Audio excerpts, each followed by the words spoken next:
Well, the storytelling elements of the Gospels, of course, help us to understand the themes and the emphases that Jesus has. And the way they're juxtaposed to one another also can be significant in helping us understand how the Gospels work.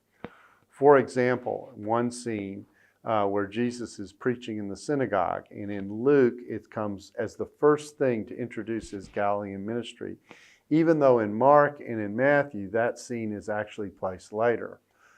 Luke also gives us the detail of what Jesus said in the synagogue in contrast to Mark and Matthew. So the same event in the storytelling tells a different role.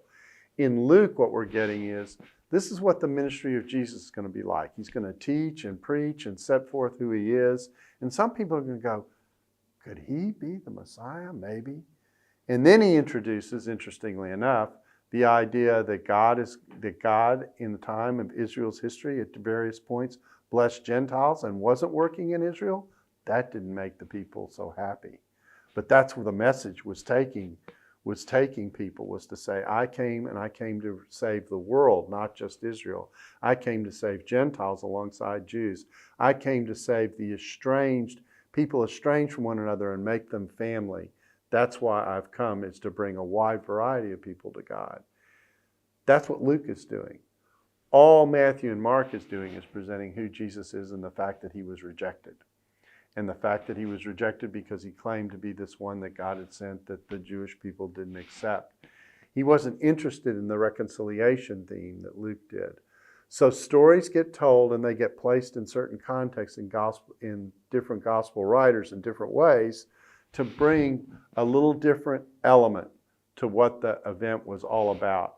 And that's reflected in the detail that comes, etc. Another example of the same thing is we have the double healing of the woman who's healed of a hemorrhage, followed by the raising of Jairus' daughter. That's a long story in two of the Gospels in which we get the whole journey. Jesus is said to come heal the daughter, but the hemorrhaging woman interrupts.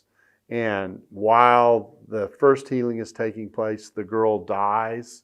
Just imagine if you're Jairus by that interruption. And then eventually we get to the healing.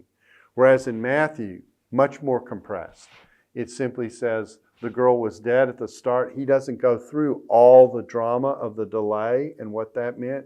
The only thing that he's concerned about is when Jesus got to the girl, she was dead and he raised her from the dead.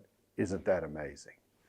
And so the way in which stories are told and the differences between them sometimes show and highlight different aspects of what it is that we need to see about Jesus. And out of that emerges that quadraphonic sound that we were talking about earlier, in which one gospel writer highlights perhaps one thing about Jesus, and another gospel writer may tell us the same thing, but may give us additional things that we also need to know about what took place with the event.